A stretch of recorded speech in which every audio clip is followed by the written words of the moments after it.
The power of listening. Yan po yung sinabi po sa Mateo 11:15. Sabi po dyan, makinig ang may pandinig. Ang haba po ng verse, no? Mateo 11 verse 15. Makinig ang may pandinig. Sabi po siguro ng ating Panginoong Hesus, the power of listening. Mas makapangyarihan po kasi kung sino ang tinig na pinakikinggan natin. Kasi siguro ng 2023, yung napapakinggan po natin ay hindi tama. O kaya merong bumubulong sa'yo na parang hindi mo alam kung kaninong tinig. Siguro ito na yung time, ito na yung panahon para pakinggan natin kung kaninong tinig tayo makakapakinig. Amen? Yan, magtitestimony lang po ako. Alam niyo po, ayan. Ako po talaga mahilig po ako talagang subukan ng Lord. Siguro ganun po talaga. Kung titingnan ng Lord ko hanggang saan yung tibay at lakas. Amen? Tibay ng loob. Kasi ang pinag-aaralan ko po ito, maraming bulong. Maraming bulong sa akin na sinasabi sa akin, nakakatamad. Kasi tamad-tamad to, magsisearch ka pa. Tapos hindi po kasi madaling gumawa po ng PowerPoint. Pwede po ako nagreklamo, sinasabi ko lang po. Kasi talagang ano tawag doon, ano pa po namin po yan eh. Tawag doon yung i-compress, i-compact pa, parang ganun, parang aayusin namin. Hindi po basta-basta na makakagawa po ng isang PowerPoint. Yung time na ginagawa ko po yan, huwag mo nang gawin yan, kakatamad. Huwag mo nang gawin yan. Yun yung sinasabi sa akin. Tapos, parang habang ginagawa ko po siya, the power of listening, marami po parang pumapasok. Yung mga pangit na nakaraan, nilalagay hanggang sa hindi ako makapokus. Sabi nga po, nag-start po ako ng alas 2 ng hapon, mag-aalas 10 na po ng gabi, hindi pa ako tapos, kaya hindi nga po nakatulog yung Sister Janine. Kasi gising pa po ako na po ang sala. Hanggang sa dumarating po na, habang pilit ko pa rin siya nilalabanan, ginagawa ko pa rin po siya. Hanggang sa dumarating na gumigit na yung paggawa ko ng topic po. Marami, may kabila, tuloy mo lang yan, kaya mo yan. Sa kabila naman, may isang bulong, may isang tinig, hindi mo kaya yan, nakakatamad ka, binaw. Anong oras na, 9:30 na, matulog ka na, may service pa kayo bukas. Yun yung parang nilalagay sa akin. Ako naman po, laban lang Lord, laban lang. Hanggang sa dumating naman yung time na medyo matatapos na ako, hanggang sa biglang yung pangit na nakasakit sa'yo, na parang nakawalan ng gana sa'yo, yung parang ayaw mo nang kumilos, yung ganong time na yon, nilalagay sa aking isip kagabi para hindi ko magawa yung topic na ito. Hanggang sa may nabasa akong verse, sabi nga po na pinaalala sa akin, ano bang ginagawa mong title ng yung topic? The power of listening. Alam niyo po, oo nga, sabi ko, the power of listening, makapangyarihan kung kaninong tinig ang pakikinggan mo. Sabi ko, etong hindi magandang tinig na ito, layas. Etong tinig na ito na napakaganda, sinasabi, huwag kang susuko, laban lang, tuloy mo lang yan. Ito yung pinakinggan kong tinig. Pero alam niyo po talaga, kailangan malaman po natin kung kaninong tinig po talaga ang ating pakikinggan. Katulad nga po yung sinabi ko nga po sa inyo, simpleng gagawa lang po ako ng topic, pero ang daming tinig, ang daming bulong na huwag mo na gawin yan, nakakatamad. Hanggang kanina po, ayan, kaninang umaga po dun sa mga taren, sabi ko nga po kay Pastor, ang ganda ng topic mo, ikaw na lang mag-preach dun sa mga sa Kalasyaw. Sabi ko, ang ganda ng ano mo, tugma. Sabi ko, Pastor, yung topic mo, napakaganda. Alam niyo pa yung nambobolet pa, para lang hindi talaga ako makatayo. Pero praise God, glory to God, ang Diyos ang nagbigay ng kalakasan sa akin para tayo po ay makapakinig at makapagpahayag po ng salita ng ating Panginoong Hesus. Sabi niya, nilabing po ako ni Pastor, sabi niya, kung ano yung napag-usapan natin, napag-usapan na, sabi ka ni Pastor. Huwag mo nang baliin. Tapos parang, may gumano na naman sa akin. Hindi, Pastor, napakaganda talaga ng topic mo, tugma-tugma dun sa Kalasyaw. Hindi, sabi ni Pastor, ikaw ang tatayo. Sabi ko, yes Lord, sige po Lord, Sabi ko, Lord, laban lang. Kaya ko to. Kaya bakit po? Alam niyo po, ang pinagmamalaki ko, mas makapangyarihan ko ang tinig ni Jesus ang iyong pakikinggan. Amen. Kaya sabi ko nga po, ng 2023, kanino bang mga tinig ang iyong pinakikinggan? Etong 2020 po, itong kailangan malaman natin, ang tinig ng ating pakikinggan walang iba kundi sa ating Panginoong Hesus. Amen po? Sabi nga po, the power of listening. Ibig sabihin, makapangyarihan, anumang tinig na napapakinggan po natin. Sa panahon po kasi natin ngayon, mabilis na makipag-communicate. Amen po? Mabilis na para marinig mo yung tinig sa cellphone nga lang po. Di ba pag tinawagan ka, maririnig mo na yung tinig na iyong kausap. Kaya sabi nga po dito, the age of communication, napakabilis po sa panahon po natin ngayon, lalo na napakabilis para magkaroon ka ng communication po doon sa isang tao. Amen po? Lalo na po ngayon, madali na po ang makipag-communication po. Tama po ba? May cellphone na po kasing ginagamit. Kung saan ang communication sobrang napakadali na. Amen? Yung alam ipindutin mo ang video call, maririnig mo na siya, makikita mo na siya. Amen po? Hindi tulad ng panahon dati, yung panahon dati ng lolo natin, ng lola natin. Sino po nakakaalala dati? Paano po ba makapagpadala ng mensahe dati po ng araw? Ano po ang ginagamit po ng panahon? May nakakaalala po ba? Bukod pa po sa telegram. Love letter? Correct, kalapate. Meron kasi po, dati po, bago po talaga na para, hindi po ganun kasi dati kadali makipag-communication sa ating mahal sa buhay. Meron po kasi dati, ginagamit po yung kalapate. May sulat na yon, isusuksok nila, tatalian nila sa paan ng kalapate, at as yung kalapate, yung palili pa rin nila, makakarating sa yung mensahe. Amen. Himala. Amen, kalapati, pero magdadala ng mensahe sa iyo. Amen? Ano pa po yung ginagamit dati bukod sa kalapati para magkaroon ng communication tayo sa mga mahal po natin sa buhay? Di ba yung beeper? Sino po dito yung nakakaalam ng beeper? Yung tututututut. Di ba? Masakit sa tenga pag tumunog. Kailangan pag tumunog yung kailangan i-open mo kagad yung message. Kasi pag hindi mo in-open, wala na. Kailangan na mataranta ka talaga doon sa pagpindot ng beeper. Sino po nakagamit na po dati ng beeper? Di ba po? Ang hirap. Kailangan naabangan mo talaga. Yun po yung ginagamit po dati ng communication, para magkaroon po ng communication po. Ginagamit po yan para magdala po ng mensahe para po sa atin. Amen po? Pero ngayon, sa panahon po natin ngayon, ang bilis na magkaroon ng communication. Cellphone lang, amen po? Sabi ko nga po kanina, napakadali kasi pindutin mo lang yung video call, pindutin mo lang yung messenger, pindutin mo lang yung call, makakarinig ka na ng tinig ng mahal mo sa buhay. Amen? Napakadali. Hindi tulad dati, kalapate, ihintay mo pa siya ng ilang araw para madala sa iyo yung mensahe. Sino po ba dito yung nadala na ng mensahe ng kalapate? Wala po naka-experience?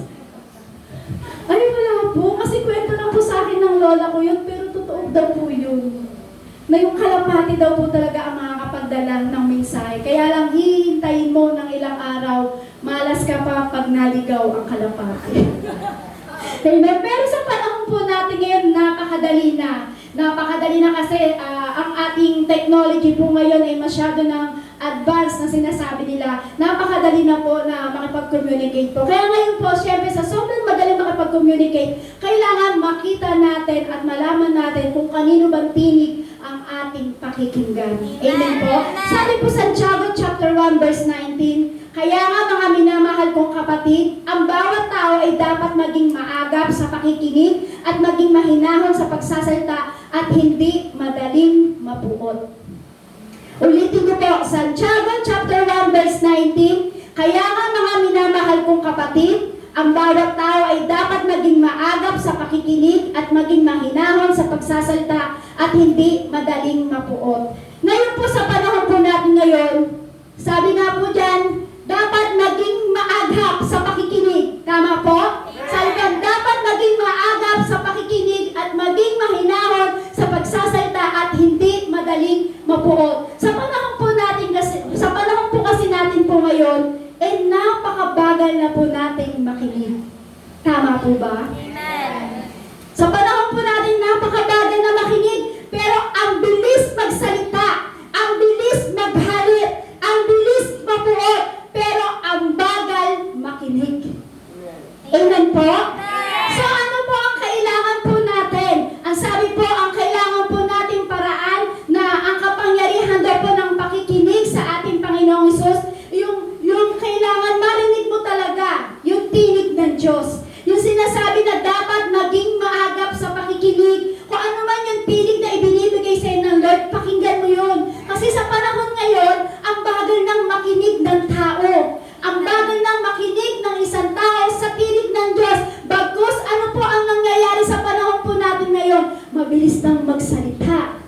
Mabilis magbitaw ng salita. Mabilis maghalit. Mabilis mapuot. Kaya sabi po dyan, dapat maging maagap sa pakikinig at maging mahinahon sa pagsasalita at hindi madaling mapuot. Amen. Amen po? Amen. Amen? Yan po kasi ang kailangan natin sa panahon ngayon. Ang bagal nating makinig, ang bagal nating marinig ang tinig ng Diyos, pero dapat daw po hindi tayo mabilis magbitaw ng hindi magagandang salita. Dapat daw po hindi tayo magagalitin, hindi daw po tayo mapupuot. Sabi po dyan, dapat may mahinahon na salita. Amen? Amen? Amen. Kailangan po makita po natin yung bagay na yan pagdating sa ating paglilingkod, pagdating sa ating pamumuhay po. Kasi kailangan po talaga mas mabilis tayong makinig pagdating sa Panginoon. Kung gaano ka kabilis magbitaw ng salita, kung gaano ka kabilis magalit, kung gaano ka kabilis mapuot sa kapwa mo, dapat mas mabilis ka pa doon sa bagay na yon na makinig sa salita ng ating Panginoon. Amen? Yan, sabi po dyan, iba po yung hearing sa listening. Tama po ba? Ano po ba yung pinagkaiba ng hearing sa listening? Sabi po dyan, hearing is an effortless act that happen involuntarily. It is simply senses perceiving a sound. Sabi po dyan, listening is choosing to hear something and focusing on it. Sabi po, ang hearing daw po, sabi po dito, ang hearing daw po, ang ibig sabihin daw po ng hearing, yung wala kang kapagal-pagal o yung wala kang kapagod-pagod sa bagay na yon. Amen. Yun po yung sinasabi na ang kaibahan ng hearing sa listening. Kasi parang ngayon po, naririnig niyo po ako. Amen? Lahat po tayo may tenga. Amen po? Parang ngayon narinig niyo lahat. That's hearing. Naririnig niyo ako, yan, may mic, may speaker, ibig sabihin yan, that's hearing po. Ibig sabihin lahat po tayo ay may tenga at naririnig niyo po kung ano yung sinasabi ko. Amen? Amen. Amen po? Amen. Yan, nakakarinig po tayo o nakakarinig kayo, pero yung iba nakakarinig doon, pero ang naririnig naman hindi nauunawaan. Naririnig niyo po yung isang bagay, naririnig niyo yung isang tinig, pero minsan, hindi nauunawaan kung ano yung sinasabi. Kaya sabi nga po kanina po dun sa verse, sabi dyan, huwag daw po tayo mabilis magbitaw ng salita, huwag ka mabilis magalit, huwag ka mabilis mapuot. Kasi minsan, nakakarinig ka nga ng tinig, pero minsan hindi mo maunawaan kaagad. Amen po? Ano po ba ibig sabihin? Ano po ba ibig sabihin ng listening? Sabi po kanina, ang hearing daw po, ang ibig sabihin daw po niya, ang kaibahan ng hearing sa listening, yung wala kang pagpapagal, o hindi, wala kang kapagal-pagal, o wala kang kapagod-pagod. Kasi naririnig mo lang siya, pero minsan hindi mo nauunawaan kung ano yung bagay talaga na sinasabi. Ngayon naman daw po, ang listening naman daw po, ayan naman daw po yung problema natin. Sa pag sinabing listening daw po, ang problema naman daw po natin, nakakarinig tayo ng mensahe, nakakarinig tayo ng bilin ng Diyos, naririnig natin kung ano yung sinasabi ng mensahe, pero alam niyo po kung ano ang problema? Ano po ba talaga ang pinaka-problema ng pakikinig po? Ito po yung pinaka-the biggest. The biggest communication problem is we do not listen to understand, we listen to reply. Kasi yung pinaka-problema lang po talaga sa totoo lang po, kasi alam natin kung ano yung naririnig natin. Kaya lang hindi natin nauunawaan. Bakit po? Ang pinaka-problema po natin sa listening, alam niyo po, totoo lang, yung gusto lang natin. Yung gusto mo lang narinig. Amen. Amen. Pero hindi mo kayang unawain.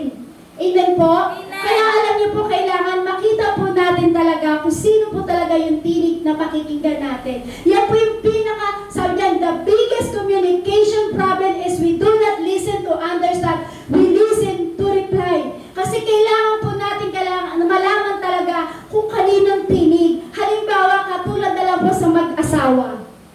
Yan. Ano po ginagawa ng mag-asawa? Sabi po nila sa akin kagabi, mag-asawa sila. Kaya nilagay ko po sila dyan. Yan. Kasi alam niyo po, ang problema po, yan, sa mag-asawa po, kasi ganito po yan, listen to between two lie. Yan minsan ang nagiging problema ng mag-asawa. Listen to between two lie. Example po, ganito po, nagpaalam si Mr. Yan po, nagsasabi siya sa misis niya. Sabi niya, magbabasketball lang ako, sabi niya. Ngayon, ang sagot ng babae, sabi ng kanyang misis, bahala ka. Nagpaalam siya, ako'y magbabasketball lang pero sabi ng misis niya, bahala ka. Yung palang bahala na yun, yung po palang bahala na yun, you have to listen. Amen. Kailangan pala you have to listen na mapakinggan ng kanyang mister, yung sinabi ng kanyang misis na bahala ka. Amen? Kung ano po ba yung punto na sinabi ng misis na bahala ka? Yan, sabi po dito, ang akala po kasi ng mister niya, ay ako na pala bahala. Ngayon, etong mister na to ginawa niya, nagbihis siya, nagmedia siya, nag-rubber shoes siya, pumunta na siya dun sa kanyang mga kabarkada, siya po ay nag-basketball na. Yun pala, sabi po ng misis niya, yung pala yung sinabing, sige bahala ka na, yung sinabi ng misis niya po, yung bahala na yun, hindi nakita ng kanyang mister na kailangan na-discern niya kung anong ibig sabihin o anong punto ng bahala ka. Amen? Amen. Nakukuha niyo po? Yan. Sabi po kasi doon ng kanyang misis, bahala ka. Pero ang pinakapunto doon, kailangan ma-discern ng kanyang mister kung anong ibig sabihin ng bahala ka. Kasi yung listening po pala, dapat ginagamitan po pala natin ng discernment. Amen. Yan po ang kaibahan sa hearing, sa listening. Ang listening po, kailangan po pala natin gamitan ng discernment. Siguro itong Mr. Neto, hindi niya na-discern kung ano ibig sabihin o anong punto ng kanyang asawa, bahala ka. Di ba ganyan po ang mga misis pagka sinasabi po dyan ng kanyang nagkakaroon ng asawa, bahala ka, ano gusto mong gawin? Meron po bang nagsasabi dito sa kanyang mister o sa kanyang misis? Parang wala. Meron po.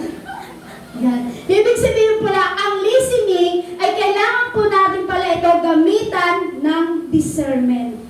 Kaya kung ano yung tinig na naririnig mo, kailangan mong i-discern kung kaninong tinig pala talaga ang bumubulong at naririnig mo sa tenga mo.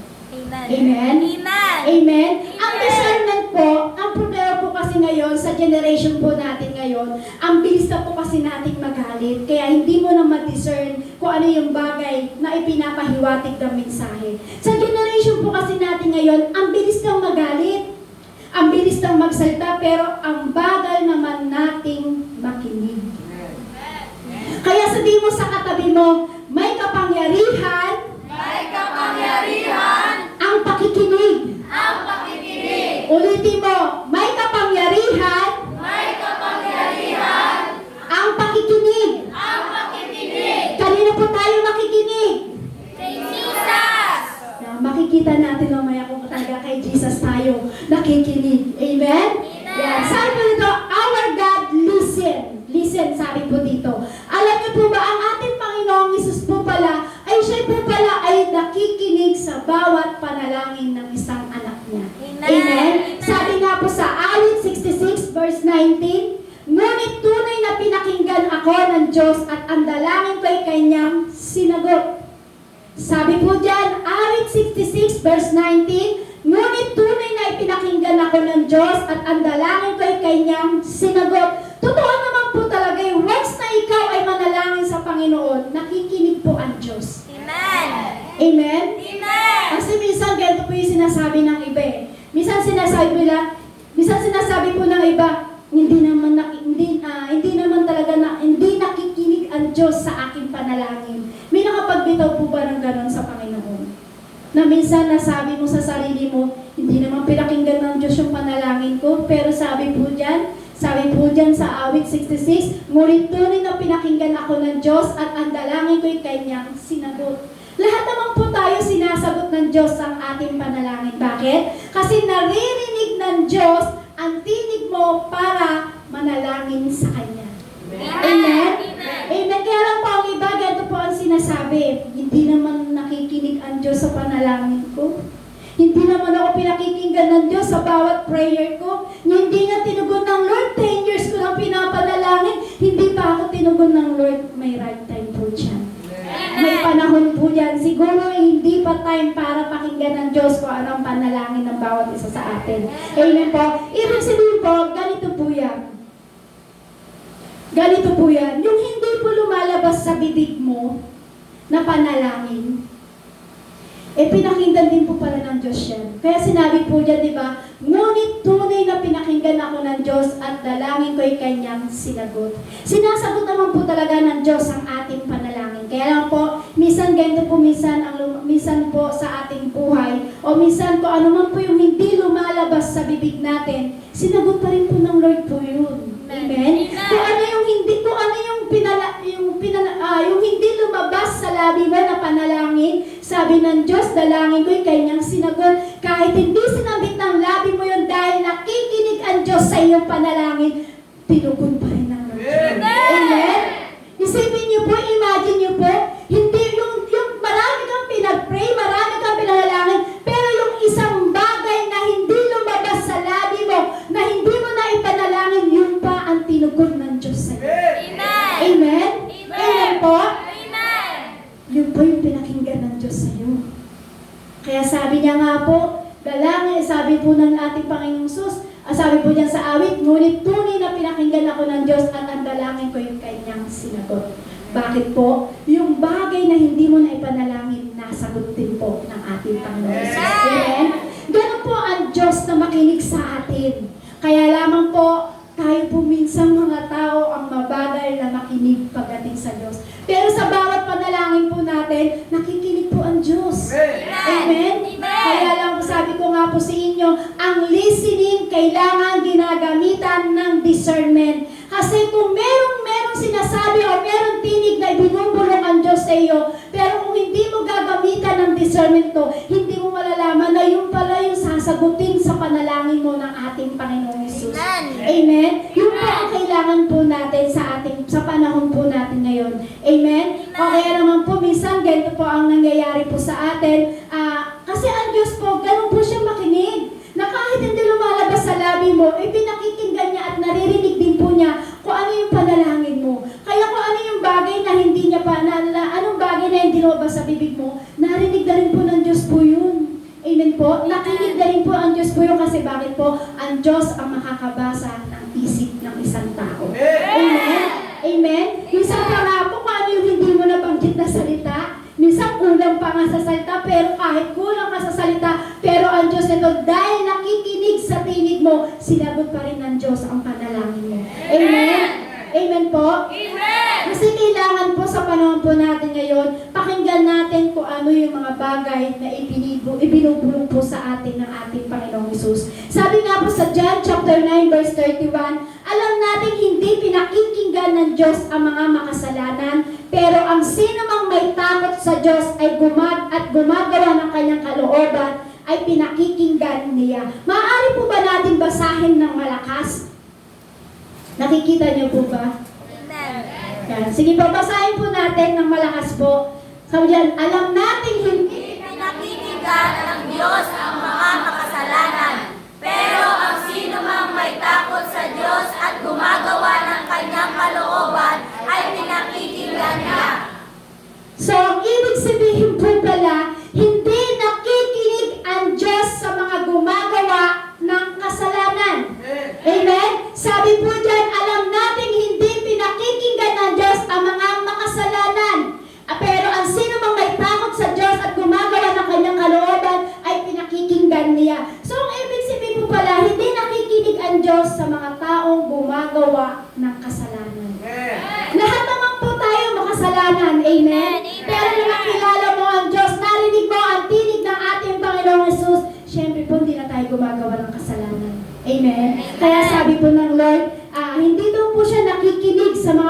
gumagawa ng kasalanan. Bagkus, ang ginagawa, nakikinig po ang Diyos doon po sa mga sumasamba at sumusunod sa kalooban ng ating Panginoong Hesus. Kasi kailangan po yan. Amen po? Katulad po kanina, di ba, nag-worship po tayo. Di ba, sabi ko po sa inyo kanina, worship to God. Sabi ko po kanina, anayahan natin yung presence ng Lord. Kailangan natin yung need anointing. Need natin yung anointing ng Lord. Need natin yung presence ng Lord. Kasi alam niyo po ba, sa pag-worship pa lang po kasi natin, natatouch mo na yung puso ng Diyos. Kaya kung hindi ka mag-worship, sabi nga po dyan, di ba? Pero ang sino mang may takot sa Diyos at gumagawa ng kanyang kalooban ay pinakikinggan niya. Hindi mo ba alam sa pag-worship mo kanina, nakikinig ang Diyos sa iyo. Ibig sabihin, ang sino mang sumasamba sa Kanya, ang sino mang sumusunod sa kalooban ng Diyos, nakikinig ang Diyos. Amen? Tayo lang talaga ang mga tao ang mabagal sa pakikinig. Pero ang Diyos, through worship pa lang, alam niya na sa pag-worship mo, alam niya na kung ano ang panalangin mo. Sa worship pa lang, natouch mo na ang puso ng ating Panginoong Hesus. Amen? Kaya nga po diba, sabi ko sa inyo kanina, huwag kang papayag na hindi bubuka ang iyong labi sa pagpupuri sa ating Panginoong Hesus. Amen? Amen. Yung pag-worship pa lang, na-touch mo na yung puso ng Lord eh. Sa pag-worship mo pa lang, na-open mo na ang pintuan ng langit kung bakit pinakikinggan ng Diyos ngayon kung ano ang panalangin mo, kapatid. Amen? Kasi ang Diyos naman po talaga nakikinig po ng ating panalangin. Meron po ba dito na hindi tinagot ng Diyos ang kanyang panalangin? Wala po, lahat po, di ba? Lahat po tayo tinagot ng ating Panginoong Hesus. Ibig sabihin po niyan, nakikinig po talaga ang ating Panginoong Hesus. Amen po? Kasi tignan niyo po, kapag meron po tayong worship heart, yung pag-worship po nanggaling sa puso, yung worship na talagang taos-puso kang nagpupuri sa Panginoon, alam niyo po ba, pinakikinggan tayo at nakikinig ang Diyos po sa atin. Amen? Kaya sabi po dito sa 1 Peter chapter 3 verse 12, sapagkat iniingatan ng Panginoon ang matuwid at sinasagot niya ang mga panalangin nila, ngunit galit siya sa mga gumagawa ng masama. Kaya sabi ko nga po sa inyo kanina, true worship pa lang kanina, sabi ko nga pa diba, pag-worship po natin, natatouch natin yung puso ng ating Panginoong Hesus, sapagkat iniingatan ng Panginoon ang matuwid. Kasi pag ikaw nag-worship sa Lord, yung dating buhay mo o yung katawan mong makasalanan, ito po ay gumagawa na ng kapurihan pagdating sa ating Panginoong Hesus. Amen? Amen po? Amen. Kaya sabi po dyan, sapagkat iniingatan ng Panginoon ang matuwid at sinasagot niya ang mga panalangin nila, ngunit galit siya sa mga gumagawa ng masama. Galit daw po pala ang Diyos sa mga gumagawa ng masama. So, ibig sabihin po pala yun, pag tayo po pala ay gumagawa ng masama, hindi pinakikinggan ng Diyos ang ating mga panalangin. Amen? Ulitin ko po, pag tayo po pala ay gumagawa ng masama o gumagawa ng kasalanan, kahit anong prayer mo, hindi ka pakikinggan ng ating Panginoong Hesus. Sabi ng Diyos po, sabi po niya, sapagkat iniingatan ng Panginoon ang matuwid. Kaya sino mang matuwid, pwede ko po sinabi na lahat po tayo makasalanan. Amen? Wala nga po isang naging matuwid sa paningin ng ating Panginoon Hesus. Lahat po tayo ay isang basahan sa harapan ng ating Panginoon Hesus. Kaya lang po, dahil sa true worship, dahil sa pinig na narinig mo, dahil nakilala mo ang ating Panginoon Hesus, unti-unti na po tayo napapalayo sa pagkakasala. Amen? Kasi kahit po ako, hindi ko po sabihin na kahit ako po yung nasa inyong harapan, nagpapahayag ng salita ng Diyos, hindi po ako perfect. Nakakagawa rin po ako ng kasalanan. Kaya kailangan natin marinig kung ano talaga, kung sino ang tinig na pakikinggan po natin. Amen? Amen? Sabi po diyan, hindi daw po pinakikinggan ng Diyos ang gumagawa ng masama. Pero alam niyo po, ang mata ng Diyos nandoon po sa matutuwid. Ang mata ng Diyos nandoon sa nag-worship sa Panginoon. Ang mata ng Diyos at ang tenga ng Diyos nandoon sa bawat panalangin ng kanyang mga anak. Amen po? Bakit po? Sabi po sa John chapter 5 verse 14, hindi nagtagal nakita ni Jesus. Ay, ito po, nakalimutan ko. Ito po, itong verse na po ito, may pangyayari po ito sa Biblia. May kwento po sa Biblia. Ito po basahin po natin para at least po makita natin kung ano po yung bagay na nangyayari po sa Biblia. Sabi po diyan, hindi nagtagal nakita ni Jesus sa templo ang taong pinagaling niya at sinabihan, magaling ka na ngayon, huwag ka nang magkasala pa at baka mas masama pa ang mangyari sa iyo. Amen po? Kaya pala minsan, akala po natin, hindi nakikinig ang Diyos sa ating panalangin. Kasi, alam niyo po kung bakit, minsan ang hinihingi po natin pala ay hindi kalooban ng Diyos. Kaya yung nagsasabi, hindi naman pinakinggan ng Diyos ang aking panalangin. Bakit? Kasi hindi yun ang kalooban ng Diyos. Kung ano yung ipinapanalangin mo, halimbawa, nanalangin ako, sabi ko, Lord, gusto kong sumeksi, pero hindi naman kalooban ng Diyos, paano pakikinggan ng Diyos ang aking panalangin? Halimbawa naman po, pinanalangin ko, sabi ko, Lord, gusto kong magka-boyfriend. Paano ako magkaka-boyfriend? Eh, may asawa po ako. Amen? Amen po? Kasi minsan, kaya po pala hindi pinakikinggan ng Diyos ang bawat panalangin natin kasi hindi kalooban ng Diyos. Ang hinihingi mo, ang ipinapanalangin mo sa Panginoon ay hindi pala kalooban ng Diyos. Kung bakit hindi niya pinakikinggan ang iyong panalangin. Amen? Amen? Parang natakoyo yung sinabi kong sabi ko, Lord, gusto kong magka-boyfriend. Hindi po talaga tutugin ng Lord kasi may asawa po ko. Amen? Amen po? Pinapatawa ko lang po kayo. Masyado po kayong seryoso sa oras na ito. Ayan, seryosong-seryoso po kayo. Ayan, sige po, balik po tayo sa ating pag-aaralan po. Kasi alam niyo po kung bakit minsan hindi dinidinig ng Lord ang ating panalangin. Kasi yun nga po, yung hinihingi po natin sa panalangin pagdating sa Lord ay hindi po niya kalooban. Amen po? Yung pinakikinggan, yung hindi niya kalooban, yung pinapanalangin po natin pagdating sa Panginoon. Kasi minsan ganito po yan.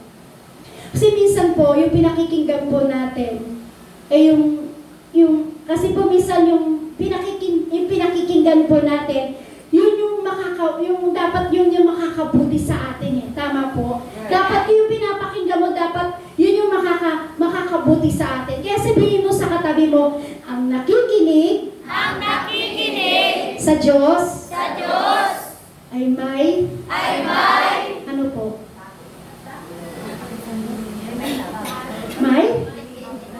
Ang nakikinig sa salita ng Diyos, merong answer prayer. Amen? Amen? Amen po? Parang di sila nangiwala. yan po yan. Sige, tayo po mag-aaral po ulit. Alam niyo po, ang nakikinig po sa Diyos po kasi, napakasarap po kasi ganito po yun. Napakasarap sa isang tao na ang kanyang pinaniniwalaang Diyos, ang kanyang pinaniniwalaang Diyos, ang kanyang pinakikinggan na Diyos, ang kanyang hiningian ng panalangin na Diyos, yung buhay. Napakasarap na paniwalaan mo, ay tinutugon ng Lord ang aking panalangin kasi buhay ang Diyos na ito. Amen? Ang sabi na po natin kanina, the power listening. Ibig sabihin, pag ikaw ay nakikinig sa salita ng Diyos, ibig sabihin may power. Hindi power sa kilikili. Amen? Sabi po diyan, power listening. Pero ngayon, sa generation po natin ngayon, sa nangyayari po ngayon, sa generation po natin ngayon, slow listening. Tama po? Ang Diyos ang bilis tumugon sa panalangin natin. Ang Diyos ang mabilis pakinggan ang mga bawat prayer natin. Pero sa generation po natin ngayon, slow to listening.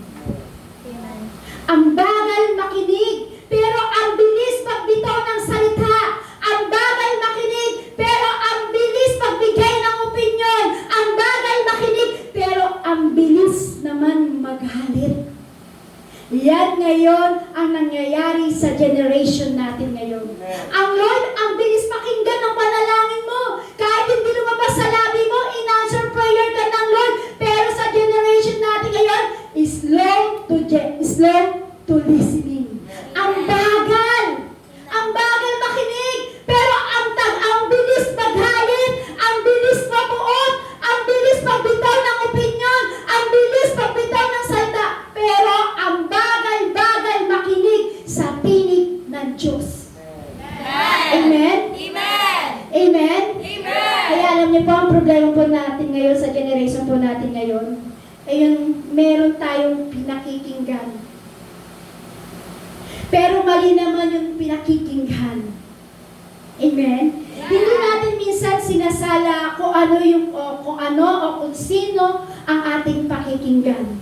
Amen? Kaya minsan ang bagal-bagal natin pagdating sa pakikinig. Kasi meron kang pinakikinggan pero hindi mo sinasala kung sino ang pakikinggan mo. Meron pong delikado kung di mo sasalain kung sino ang pakikinggan mo.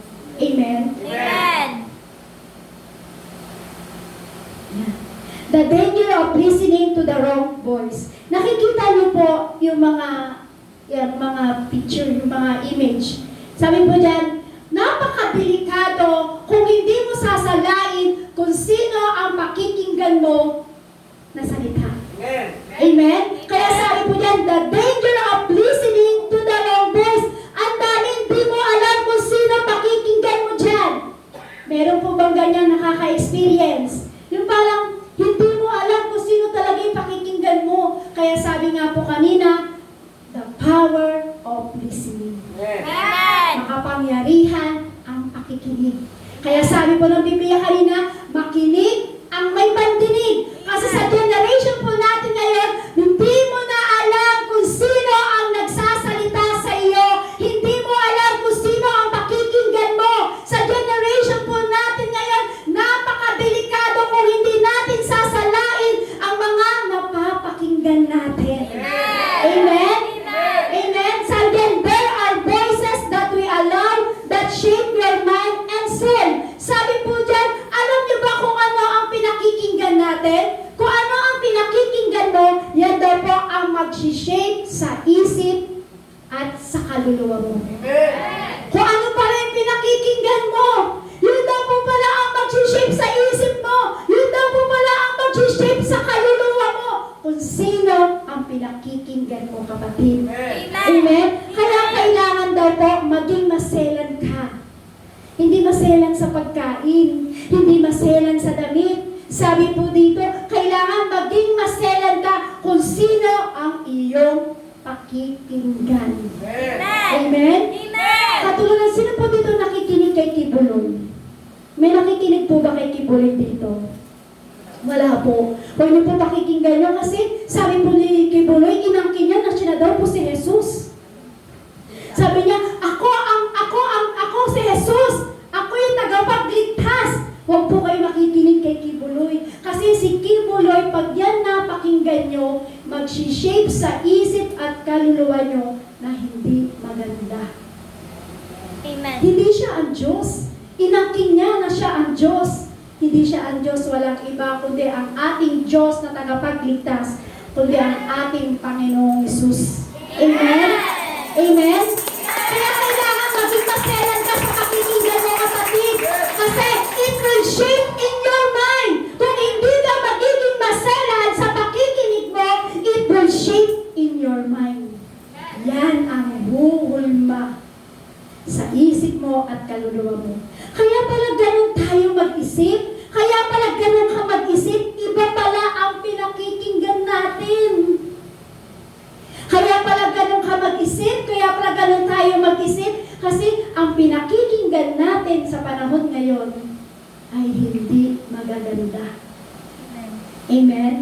Kaya pala yung espiritu mo, kaya pala yung pinakikinggan mo, kaya pala ganun yung espiritu mo, Kasi hindi maganda ang ating pinakikinggan. Amen. Kaya kailangan, kapatid, maging maselan ka sa pakikinig. Salain mo kung sino yung pakikinggan mo. Salain mo kung sino yung tinig na pakikinggan mo. Kaya pala kailangan maging maingat tayo kahit kanino tayo nakikinig.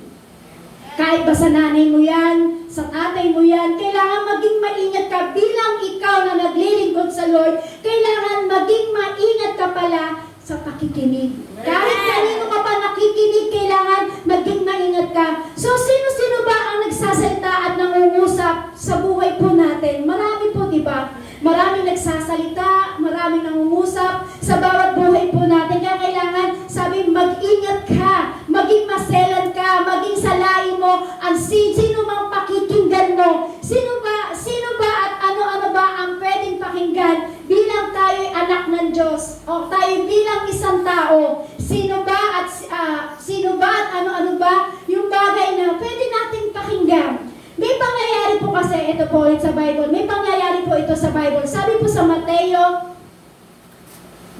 chapter 16 verse 13 to 23. And sige po, makinig na lang po kayo. Ito po yung pangyayari po sa Bible. Ito po yung isang kwento. Sabi po sa Mateo chapter 16 verse 13 to 23, nang makarating si Jesus sa lupain ng Cesarea Pilipos, tinanong niya ang kanyang mga tagasunod, ano ang sinasabi ng mga tao tungkol sa akin na anak ng tao? So, verse 14, sumagot sila, may mga nagsabing kayo po si Juan na tagapagbautismo, may nagsasabi rin kayo si Elias, at ang iba na may nagsasabing kayo si Jeremias o isa sa mga propeta. Tinanong sila ni Jesus, pero sa inyo, sino ako? Para ngayon, tinatanong ng Diyos, sino si inyo? Si Jesus. Hello po. May kausap pa po ba ako? Tinatanong po tayo ng ating Panginoon Jesus, sino si Jesus para sa inyo? Sabi po dyan, verse 16, sabi po di verse 16, sumagot si Simon Pedro, kayo po ang Kristo, anak ng Diyos na buhay. Verse 17, sinabi ni Jesus sa kanya, pinagpala ka ng Diyos, Simon, na anak ni Jonas, sapagkat hindi tao ang nagpahayag sa iyo ng bagay na ito, kundi ang aking amang nasa langit. At ngayon sinasabi ko sa inyo na ikaw si Pedro, at sa batong ito itatayo ko ang aking iglesia, at hindi ito malulupig kahit ng kapangyarihan ng kamatayan. Ibibigay ko sa iyo ang kapangyarihan sa kaharian ng Diyos. Ano man ipagbawal mo sa lupa, ay ipagbabawal din sa langit, at ano man ang pinahintulot mo sa lupa, ay ipahihintulot din sa langit. Pagkatapos nito, sinabi ni Jesus ang mga tagasunod niya na huwag nilang ipaalam kahit kanino na siya ang Kristo. Mula noon, verse 21, mula noon, ipinaalam ni Jesus sa mga tagasunod niya na dapat siyang pumunta sa Jerusalem at dumanas ng maraming paghihirap sa kamay ng mga pinuno ng mga Hudyo at ng mga namamahalang pari at ng mga tagapagturo ng kautusan na siya'y ipapapatay nila, pero sa ikatlong araw ay muli siyang mabubuhay. Sinabi po ng ating Panginoong Jesus, pinaalam niya po sa kanyang tagasunod na sinabi niya na kailangan niyang pumunta sa Jerusalem, na kailangan niyang dumanas ng maraming paghihirap sa kamay ng mga pinuno ng mga Hudyo, ng namamahalang pari at ng mga tagapagturo ng kautusan, ay siyang ipapapatay nila, pero sa ikatlong araw ay muli siyang mabubuhay. Nang marinig ito ni Pedro, dinala niya si Jesus, parang ganito po yan, tapusin ko po, sabi po dito ni Pedro, nang marinig ito ni Pedro, dinala niya si Jesus at sa isang tabi at sinabihan, Panginoon, huwag po sanang ipahintulot ng Diyos, hindi ito dapat mangyari sa inyo. Parang ganito ginawa po ni Pedro kay Jesus. Parang ginawa, Jesus, Jesus. Panginoon, hindi po dapat ito mangyari sa inyo. Panginoon, huwag po pahintulot ng Amang Diyos na mangyari po ito sa inyo. Ano po ibig ko sabihin? Kung pakikinggan ni Jesus ang tinig ni Pedro, hindi mangyayari ang kaligtasan ng lahat ng tao. Amen. Amen? Kaya sabi ko nga po sa inyo, kailangan ma-discern mo kung ano ang sinasabi o kung ano ang pinakikinggan mo. Amen? Para ito nangyari po, na-discern kaagad ni Jesus kung ano yung ibig sabihin ni Pedro. Kaya sabi po sa verse 23, hinarap ni Jesus si Pedro at sinabi, lumayo ka sa akin, Satanas! Pinipigilan mo akong gawin ang kalooban ng Diyos dahil hindi ayon sa kalooban ng Diyos ang iniisip mo, kundi ayon sa kalooban ng tao. Na-discern ni Jesus kung kaninong tinig yun. Hindi kay Pedro yun.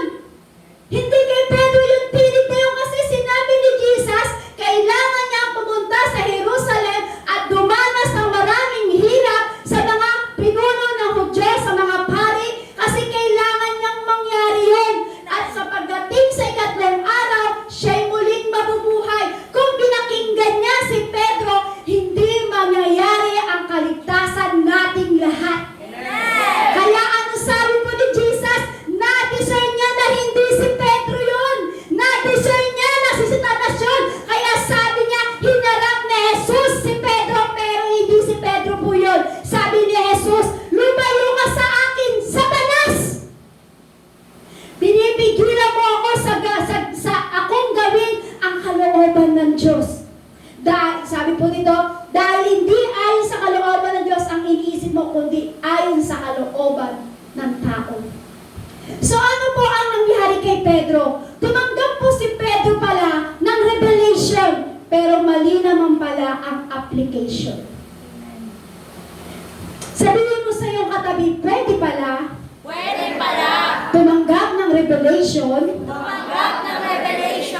pero yung application ay mali. Kasi bakit? Kasi sinabi sila ni Jesus, sino ako para sa inyo? Ano sabi nila Pedro? Ano sabi ng mga tagasunod niya? Kayo po ang Kristo na tagapagligtas. Kayo po ang anak ng Diyos na tagapagligtas. Ibig sabihin, tama ang revelation. Natatanggap ni Pedro. Amen? Kaya lang, mali ang application ni Pedro. Yung sinabi niya, Jesus, tara, Jesus. Hindi dapat mangyari sa iyo yan, Jesus. Huwag pahintulot ng Diyos Ama na mangyari sa iyo yan. Tumanggap ng revelation si Pedro, pero mali ang application. Amen? Kaya sabi nga po, di ba? Sabi niyo nga po sa inyong katabi kanina, pwede pala tumanggap ng revelation, kaya lang mali ang application. So, nakikita ko po sa verse na ito, na-realize ko po sa verse na ito, marami naman po tayong na-apply eh. Marami naman po tayong nagawa. Kaya lang may pagkakataon na mali yung application. Amen? May time na lagi tayo nakaupo sa church, nakikinig ng mensahe, nakikinig sa anumang mga tinuturo ng ating Panginoong Hesus. Alam niyo po, naririnig natin yung totoong mensahe. Amen po? Amen? Alam natin yung tamang mensahe na naririnig natin, kaya ito po lamang isa ng problema. Paglabas po ng church, dito kung nakaupo ka sa church, tama naman yung mensahe na narinig mo. Kaya lang, paglabas ng church, mali na yung application. Amen? Kaya may danger. May delikado. Tama po? Kasi tama naman nakaupo ka dyan. Narinig mo yung tamang mensahe. Kaya lang paglabas mo ng church, wrong application na. Kaya may delikado. Sabihin mo sa katabi, delikado. Pwede pala tayo tumanggap. Kasi bakit? May tenga tayo Nakikinig ka, amen? Nakikinig ka, may reveal ang Diyos sa iyo, amen? Pero kaya lang po, yung understanding mo doon sa revelation ay mali. Tama naman yung reveal sa'yo ng Diyos Ama. Tama naman yung reveal sa'yo ng ating Panginoong Hesus. Kaya lang, yung understanding mo doon sa mensahe na yon o sa revelation na yon, mali. Kaya ang nakikinig dapat ay sabi po dyan sa verse 11-15, makinig ang may pandinig. Sabihin mo siya katabi, makinig ang may pandinig. Kasi delikado kung hindi mo titignan at di mo sasalain kung sino ang pakikinggan mo. Amen? Bakit? Marami ang nagsasalita sa iyo. Marami nagsasalita sa paligid mo. Amen? Amen. Kaya kailangan salain mo yan, kapatid. Kaya kailangan kung sino ang pakikinggan mo, may delikado. Tama ang revelation na natanggap mo. Kaya lang mali minsan ang understanding natin sa ating napapakinggan. Kaya kailangan salain mo kung sino ang pakikinggan mo, kapatid. Bakit? Maraming nakapaligid sa atin na magsasalita sa iyo. Amen? Amen. Kung kanino ba dapat ang tinig na pakikinggan mo. Amen? Sabi mo dito, sabi diyan, whose voice are you listening to? Sabi ko diyan, kanino ba talaga ang tinig na pakikinggan mo? Sabi po dito, from other people. Kanino ba talaga ang tinig ang pakikinggan mo? Sa from other people ba yan? Paano po ba yung from other people na yan? Yung from other people na po na yan, ay yan po yung nasa paligid natin na pwedeng sabihin sa'yo ng anak mo, Nay, huwag ka nang mag-church.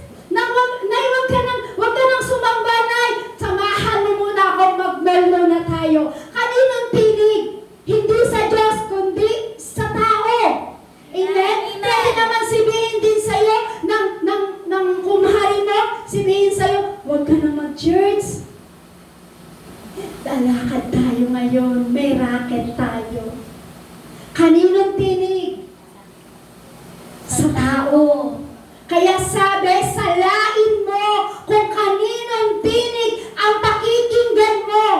Amen? Kasi minsan from other people, yan po yung humahad lang sa atin para hindi mapakinggan ng Diyos ang panalangin ng bawat isa. Amen? Kung pakikinggan mo yung tinig ng tao, hindi rin mapapakinggan ng Diyos ang tinig ng panalangin mo. Saan pa po? Kaninong tinig daw po pala yung dapat natin pakinggan? From God? Amen. Amen? Amen? Kailangan yung pakikinggan mong tinig dapat sa ating Diyos Ama. Wala nang iba. Wala ka nang pakikinggan kundi ang tinig ng Diyos. Pag sinabi ng Diyos, anak, naglalambing ako sa'yo, anak, baka pwede ka naman mag-church. Anak, naglalambing ako sa'yo, kung mahal mo ko, anak, mag-church ka naman, huwag kang ma-absent. Kaya lang, dumating si other people. Sinabi ni other people, wag na, mag-mall na lang tayo. Kaninong tinig ang pakikinggan mo, kay other people o from God? Sabi niyo po yan, ha? Amen? Kanina pa daw po yung tinig na dapat pakinggan na kung sino o kung ano ang dapat na tinig na pakinggan natin. From Satan. Dapat po ba natin pakinggan yung tinig ni Satan? O kalimbawa yung sinasabi ko po kanina na kunyari, Sabado ng gabi pa lang. Niready mo na yung damit mo. Ay, ito yung susuotin ko, yung magandang dress kasi magsasamba ako sa Sunday. Bukas para sa Lord. Ito naman ikaw, naka-ready na talaga. Naka-ready na. Bigla na lang, si Satan. Magbibilis ka na lang ng umaga. Bigyan pa natin ng excitement. Diba? Sabado pa lang ng gabi, niready mo na. Eto na, paggising mo, 3:00 pa lang, gising ka na, excited ka na magpuri sa Panginoon. Naligo ka na, nag-toothbrush ka na. May nagtutoothbrush po ba pagkagising o hindi na? Yan. Sige po, nagpapatawa lang po ako kasi seryoso po talaga kayo. Yan. Ibig sabihin, naka-ready ka na. Ay, eto na, aagahan ko sa church. 7, nandun na ako. Anong oras ang ating, ay wala po akong masasabi sa oras sa inyo. Lahat po kayo, napakaaga nyo dito sa church. Amen? Wala pong nalilate. Amen? Sa mga tarim po kasi maraming late. Amen? Yan. Dito na po yun. Tuwa-tuwa ka na, 7 na. Late na nga po yun. 6, aalis na ako, pupunta na ako sa church. Eto na yung tinig ni Satan.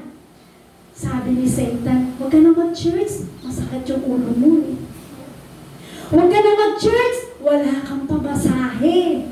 Huwag ka na mag-church, alagaan mo na lang yung apo mo. Huwag ka na mag-church, mamalengke ka na lang at ipagluto mo ng mga pagkain na masarap ang iyong mahal sa buhay. Kaninong tinig ang pakikinggan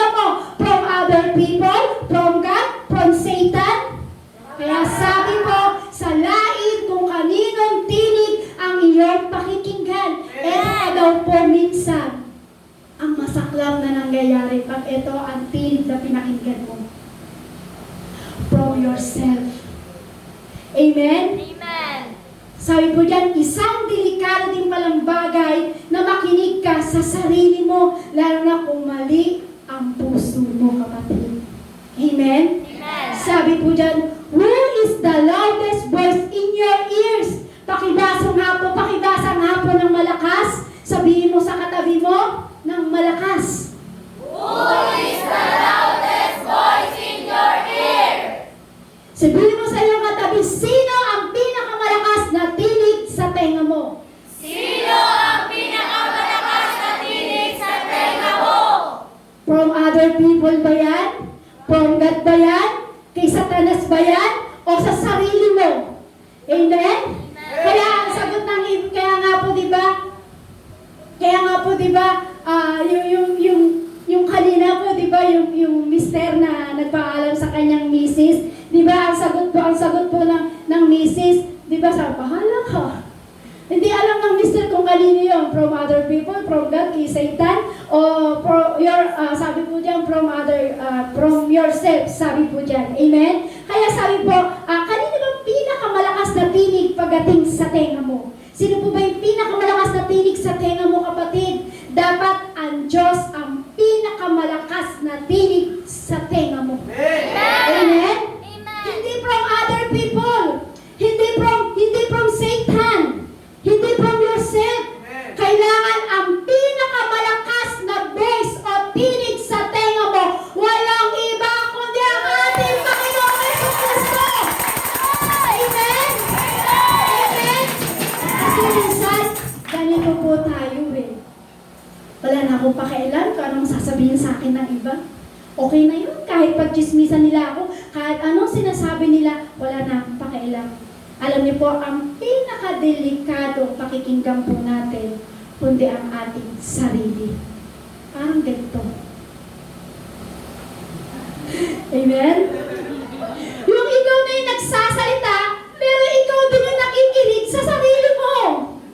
Yan ang pinakadelikado ng tinig na maririnig mo. Kasi ikaw na yung nagsasalita, pero ikaw pa rin yung nakikinig sa sarili mo. Amen? Napakadelikado. Amen po? Amen. Pero mali ang revelation na natatanggap mo. Bakit? Pag ikaw pala ay nagsasalita sa sarili mo at mali ang puso mo at hindi tugma ang puso mo pagdating sa Lord, wrong revelation. Bakit?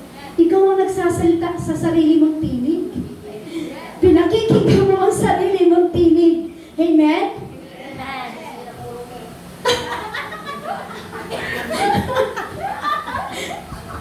Sabi po sa 1 Samuel verse 27, sabi po dyan, sinabi ni David sa kanyang sarili, balang araw ay mahuhuli rin ako ni Saul kapag hindi ako umalis dito. Ang mabuti pa'y magtago na lang ako sa lupain ng mga Pelisteo. Baka hindi na niya ako habulin kung hindi na niya ako makikita sa lupain ng Israel. Ito na lamang ang paraan upang makaligtas ako sa kanya. Ito po kasi si King David ay naniwala sa tumatakbo sa kanyang puso. Kumbaga kinakausap niya yung sarili niya at siya rin din ang nakikinig sa sarili niyang tinig. Amen? Kasi ito po, itong tinig na lagi nating naririnig, yung katulad po yan sabi po ni King David po, di ba? Ano po sabi niya po dyan? Sabi niya, sinabi ni David sa kanyang sarili, balang araw ay mahuhuli rin ako ni Saul. Kapag hindi ako umalis dito, ang mabuti pa'y magtago na lang ako sa lupain ng mga Pelisteo. Baka hindi na niya ako habulin kung hindi na niya ako makita sa lupain ng Israel. Ito na lamang ang paraan upang makaligtas ako sa kanya. Alam niyo po ba kung ano yung tumatakbo kay King David dito? Yung tinig na tumatakbo kay King David dito ay imo. Ano po yung ibig sabihin ng imo? Yung mahilig ang tawag po doon, yung senti? Di ba? Yung mahilig kang mag-imo na, ako na lang, mali na yung nagawa ko. Yung may tamang words na ano dun eh, na Tagalog eh, nasa dulo lang ng dila ko. Kumbaga yung sinasabi po ni King David po dyan, eh yung parang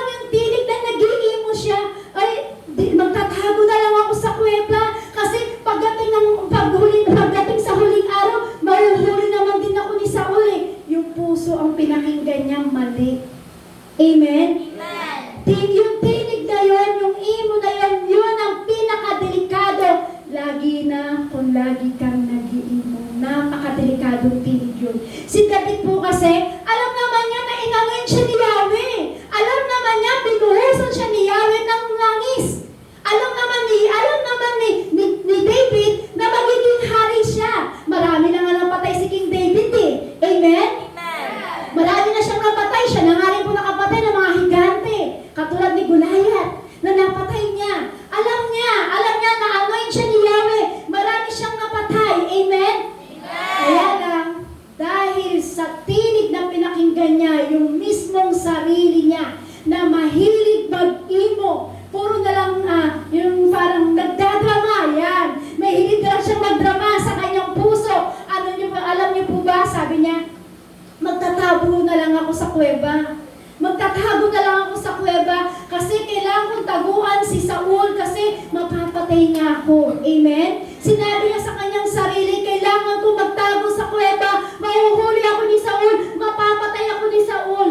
Ang tanong, kanina po nga ang revelation ang pinakinggan ni David?